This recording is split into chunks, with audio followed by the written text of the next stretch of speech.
नमस्कार, जनादेश में मैं हूँ आपके साथ नाजमीन। स्वागत है आपका जनादेश के खास प्रोग्राम गुजरात की बात में। आज हम बात करने जा रहे हैं गुजरात के सूरत की। दाताओं की भूमि के रूप में जाना जाने वाला सूरत अब अंगदाताओं के शहर के रूप में जाना जा रहा है। गोडादरा की 24 वर्षीय ब्रेन डेड लड़की के 2 हाथ, 2 किडनी, छोटी आंत और लीवर का दान 4 लोगों को नया जीवन दे गया। इसी कड़ी में एक और अंगदान जुड़ गया है। 26 वर्षीय जौहरी जैनिस गुजराती ने अपना ब्रेन, किडनी, लीवर और आंखों का दान कर इंसानियत दिखाई है। कपड़े और हीरे के शहर के रूप में जाना जाने वाला सूरत अब देश में एक अंगदाता के शहर के रूप में उभर रहा है। 24 वर्षीय प्रीतिबेन शुक्ला को 3 जून को दोपहर 1 बजे सिविल अस्पताल में भर्ती कराया गया था, जहां 4 दिन के इलाज के बाद न्यूरोसर्जन डॉक्टर परेश झांझमेरा और न्यूरोसर्जन डॉक्टर केयूर प्रजापति ने 7 जून को दोपहर 2 बजे ब्रेन डेड घोषित कर दिया था। ऑटो की टीम के डॉक्टर नीलेश कांचड़िया ने परिवार के सदस्यों को अंगदान का महत्व समझाया। दोपहर 1 बजे 2 हाथ और छोटी आंत को मुंबई के ग्लोबल हॉस्पिटल और लीवर को और 2 किडनी को एयर एम्बुलेंस के जरिए अहमदाबाद के अपोलो अस्पताल ले जाया गया। इस तरह शुक्ला परिवार ने 6 लोगों को नया जीवन देकर इंसानियत की मिसाल पेश की है। सिविल अस्पताल के सफल प्रयासों के फलस्वरूप आज 28वां अंगदान हुआ। 2 दिन पूर्व हादसे के बाद ब्रेन डेड घोषित शहर के मुस्लिम युवक के परिवार ने अंगदान कर 3 लोगों को नया जीवन दिया है। अहमदाबाद के युवक का दिल एक मुस्लिम लड़की के दिल में ट्रांसप्लांट किया गया। 24 साल की प्रीतिबेन ने एक साथ 6 अंग दान किए हैं। संभवतः ये पहला मौका है जब किसी सिविल अस्पताल में एक साथ 6 अंग दान किए गए हैं। वहीं दूसरी ओर 26 वर्षीय जैनिस ने जीवन की लीला समाप्त करने वाले 5 लोगों को नया जीवन देकर इंसानियत की मिसाल रखी है। पुल से गिरे जैनिस वल्लभ भाई गुजराती ब्रेन डेड घोषित किया गया था, इसलिए उनके परिवार ने 5 लोगों को जैनिस की किडनी, लिवर और आंखें दान की। 5 लोगों को जीवन दान दिया और समाज को एक नई दिशा दिखाई। मूल स्वरूप से भावनगर के मांडवी के रहने वाले और वर्तमान में सिंगणपुर आदर्श सोसाइटी में रहने वाले जैनिस कटार गांव में एक हीरा कंपनी में प्रबंधक के रूप में कार्यरत थे। जैनिस 7 जून की सुबह 7:30 बजे ड्यूटी पर गए थे। आधे घंटे तक जैनिस नाश्ता करके नहीं लौटे तो आसपास खोजबीन की गई, लेकिन वह नहीं मिले। उसके बाद उनके मोबाइल पर एक अजनबी ने फोन किया और जैनिस का फोन उठाया और कहा फोन करने वाला भाई अभी जिलानी पुल से तापी नदी में कूदा है। दमकल कर्मियों व आसपास के मछुआरा भाइयों ने उसे बाहर निकाला और तत्काल उपचार के लिए स्मीमर अस्पताल में भर्ती कराया। डायग्नोस्टिक सिटी स्कैन में ब्रेन हेमरेज का पता चला। परिजनों ने उसे आगे के इलाज के लिए किरण अस्पताल में भर्ती कराया, जहां कल जैनिस को ब्रेन डेड घोषित कर दिया गया। डोनेट लाइफ टीम ने जैनिस के परिवार को अंगदान की पूरी प्रक्रिया और महत्व के बारे में बताया। जैनिस के पिता वल्लभ भाई ने अंगदान के लिए अनुमति दी और उन्होंने आगे कहा कि आज हमारा बेटा ब्रेन डेड है। जब आप उसके अंगदान करते हैं तो हमें लगेगा कि अंगदान से हमारा बेटा इस दुनिया में जी रहा है। अंगदान के लिए परिवार की सहमति मिलने के बाद लीवर और किडनी सूरत के किरण अस्पताल को वांटित कर दी गई। दान की गई किडनी अहमदाबाद निवासी 37 वर्षीय महिला में ट्रांसप्लांट की गई। दूसरी किडनी सूरत निवासी 32 वर्षीय व्यक्ति में ट्रांसप्लांट की गई। नवसारी निवासी 49 वर्षीय व्यक्ति में लीवर ट्रांसप्लांट किया गया। सूरत के किरण अस्पताल में दान की गई आंखों का किरण अस्पताल में 2 जरूरतमंद मरीजों में प्रत्यारोहण किया जाएगा। डोनेट लाइफ द्वारा सूरत और दक्षिण गुजरात से अब तक कुल 11,035 अंग दान किए जा चुके हैं, जिनमें 470 किडनी, 202 लिवर, 46 दिल, 36 फेफड़े, 8 अग्नाशय, 4 हाथ, 1 छोटी आंत और 368 आंखें शामिल हैं, जिससे देश और विदेश में कुल 10,042 लोगों को नया जीवन और नई दृष्टि देने में सफलता मिली है। अब हम बात करने जा रहे हैं गुजरात के वडोदरा की। गुजरात के लिए गर्व की बात है कि वडोदरा की 18 वर्षीय लक्षिता सांडिल्य ने 4 जून से 7 जून तक दक्षिण कोरिया में आयोजित अंडर 20 एशियाई चैंपियनशिप में 1500 मीटर दौड़ में स्वर्ण पदक जीता है। लक्षिता ने अंतर्राष्ट्रीय स्तर पर गोल्ड मेडल जीतकर न केवल गुजरात बल्कि भारत का नाम रोशन किया है। हाल ही में हुए 21वें फेडरेशन कप में 1500 मीटर में गोल्ड और 800 मीटर में सिल्वर जीता। दक्षिण कोरिया में होने वाली अंडर 20 एशियन चैंपियनशिप में भारत से कुल 40 से ज्यादा खिलाड़ी हिस्सा लेने गए थे। वडोदरा की लक्षिता सांडिल्य ने 1500 मीटर की दौड़ 4 मिनट 24 सेकंड में पूरी कर अपना ही रिकॉर्ड तोड़ा। इससे पहले लक्षिता ने 1500 मीटर की दौड़ 4 मिनट 26 सेकंड में पूरी की थी। लक्षिता ने दक्षिण कोरिया में दौड़ में स्वर्ण पदक जीतने पर खुशी जाहिर की। लक्षिता ने अंतर्राष्ट्रीय स्तर पर गोल्ड मेडल जीतकर न सिर्फ गुजरात बल्कि भारत का नाम रोशन किया है। हाल ही में 21वां फेडरेशन कप तमिलनाडु में आयोजित किया गया, जिसमें लक्षिता ने 1500 मीटर व 800 मीटर में भाग लिया। इस कार्यक्रम में 1500 मीटर में जूनियर एशिया के लिए चयन हुआ था, जो दक्षिण कोरिया में आयोजित किया गया था, जिसमें लक्षिता ने गोल्ड मेडल हासिल कर देश का नाम रोशन किया। लक्षिता पढ़ाई के साथ साथ खूब मेहनत भी कर रही थी। वह रोज सुबह शाम 5-5 घंटे काम करती थी, जिसका उन्हें परिणाम मिला। अब वह चीन में होने वाली विश्व चैंपियनशिप के ट्रायल के लिए भुवनेश्वर जाएगी। अगर वह ट्रायल में पास हो जाती है तो वह जुलाई में चीन में होने वाली वर्ल्ड चैंपियनशिप में हिस्सा लेने जाएगी। लक्षिता के पिता विनोद भाई सांडिल्य ने कहा, मेरी बेटी ने एशियाई खेलों में स्वर्ण पदक जीता है, इसलिए मुझे बहुत गर्व है। वह कड़ी मेहनत कर रही थी और उसे अपने कोच से काफी सहयोग मिला। आज तक उसने दक्षिण कोरिया में आयोजित एशियाई चैंपियन सहित हर स्पर्धा में पदक जीता है।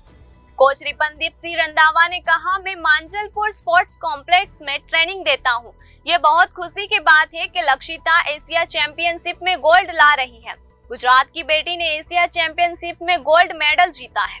हम आगामी ओलंपिक के लिए कड़ी मेहनत कर रहे हैं। दक्षिण कोरिया में एशियाई खेलों में 48 से अधिक देशों ने भाग लिया। अब जबकि वर्ल्ड चैंपियनशिप का चयन फेडरेशन कप के लिए होने जा रहा है, तो हमें उम्मीद है कि लक्षिता भी वर्ल्ड चैंपियनशिप के लिए पसंद होगी। Special Olympic world summer games 2023 का आयोजन बर्लिन जर्मनी में 17 से 25 जून तक होना है, जिसमें 12 मानसिक रूप से विकलांग और एकीकृत एथलीट गुजरात से चुने गए हैं, जिसे वडोदरा से खिलाड़ी सोहम राजपूत का चयन किया गया है। सोहम राजपूत हल्का मानसिक बीमार है। वह 400 मीटर रिले और 800 मीटर दौड़ में भाग लेकर विशेष ओलंपिक में भारत का प्रतिनिधित्व करेंगे। सोहम राजपूत बुधवार को दिल्ली पहुंचेंगे और दिल्ली से बर्लिन के लिए रवाना होंगे। एथलीट सोहम राजपूत ने कहा, मैं पिछले 4 साल से दौड़ प्रतियोगिता में हिस्सा ले रहा हूं और अब मैं अंतर्राष्ट्रीय स्तर पर बर्लिन जर्मनी में आयोजित होने वाली विशेष ओलंपिक में खेलने जा रहा हूं और विश्वास जताया कि मैं वहां से स्वर्ण पदक लेकर आऊंगा।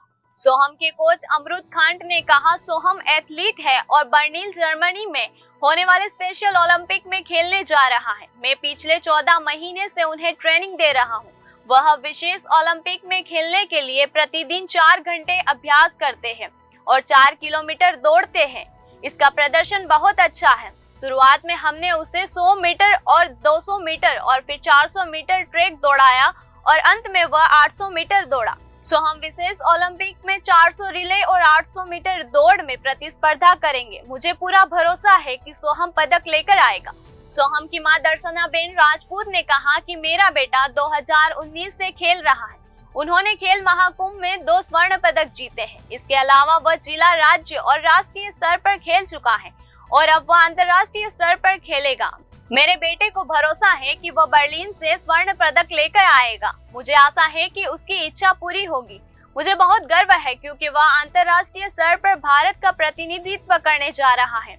उसकी इच्छा है कि MS धोनी और PM मोदी का स्वागत करने पहुंचे। वह धोनी का बहुत बड़ा फैन है। हम चाहते हैं कि वह अपना सपना पूरा करे।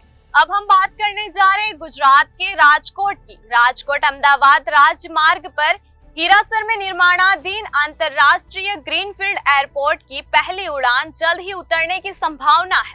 प्रधानमंत्री नरेंद्र मोदी से पहले उनके कप्तान विशेष ट्रायल फ्लाइट से उतरेंगे। फिर प्रधानमंत्री खुद हीरासर ग्रीनफील्ड एयरपोर्ट का उद्घाटन करने के लिए अपने विशेष विमान से राजकोट हीरासर एयरपोर्ट पहुंचेंगे। संभवतः 15 जुलाई को नए एयरपोर्ट के उद्घाटन के लिए एयरपोर्ट प्राधिकरण और अन्य संबंधक निकायों द्वारा तैयारियां चल रही है। एयरपोर्ट के सूत्रों के मुताबिक प्रधानमंत्री नरेंद्र मोदी हिरासर एयरपोर्ट का उद्घाटन करने के लिए वायुसेना के विशेष विमान से राजकोट के नए हवाई अड्डे पर पहुंचेंगे और नए एयरपोर्ट का उद्घाटन भी करेंगे। उससे पहले पीएम के विशेष विमान के पायलट उसी श्रेणी में जिस विमान से प्रधानमंत्री आने वाले हैं, उसी श्रेणी के विमान से ट्रायल फ्लाइट लैंडिंग करेंगे। राजकोट एयरपोर्ट के एक अधिकारी के मुताबिक देश के किसी भी शहर में जब नए एयरपोर्ट का उद्घाटन होता है और जब एयरपोर्ट का उद्घाटन प्रधानमंत्री द्वारा किया जाना होता है तो नियमानुसार ट्रायल फ्लाइट को प्रधानमंत्री के विशेष कैप्टन लैंड कराते हैं। नए एयरपोर्ट पर मंत्री इसी तरह राजकोट एयरपोर्ट के उद्घाटन से पहले उनके स्पेशल पायलट इस तरह का ट्रायल करेंगे। इसके अलावा उन्होंने यह भी कहा कि उनकी विशेष टीम प्रधानमंत्री के विशेष विमान से पूर्वाभ्यास कर रही है। प्रधानमंत्री की विशेष उड़ान के साथ वायुसेना के 3 हेलीकॉप्टर स्टैंड बाय पर है। एयरपोर्ट का उद्घाटन स्वयं प्रधानमंत्री मोदी द्वारा किया जाना है और पीएमओ से इसकी संभावित तिथि 15 जुलाई बताई जा रही है। प्रधानमंत्री जहां एयरपोर्ट का उद्घाटन करने जा रहे हैं, सौराष्ट्र के पहले ऐतिहासिक अवसर पर प्रधानमंत्री नरेंद्र मोदी, मंत्री ज्योतिरादित्य सिंधिया, एयरपोर्ट अथॉरिटी के चेयरमैन संजीव कुमार के अलावा केंद्र और राज्य सरकारों के कई मंत्री और अथॉरिटी के वरिष्ठ अधिकारी मौजूद रहेंगे।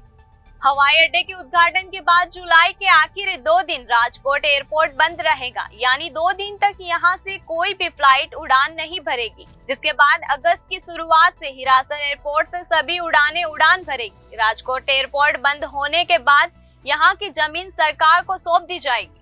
राजकोट एयरपोर्ट की बात करें तो इसकी शुरुआत दूसरे विश्व युद्ध के आसपास यानी साल 1946 में हुई थी। हालांकि शहर के 36 किलोमीटर दूर हिरासर हवाई अड्डे के अस्तित्व में आने के बाद अब हवाई अड्डे को बंद किया जाएगा।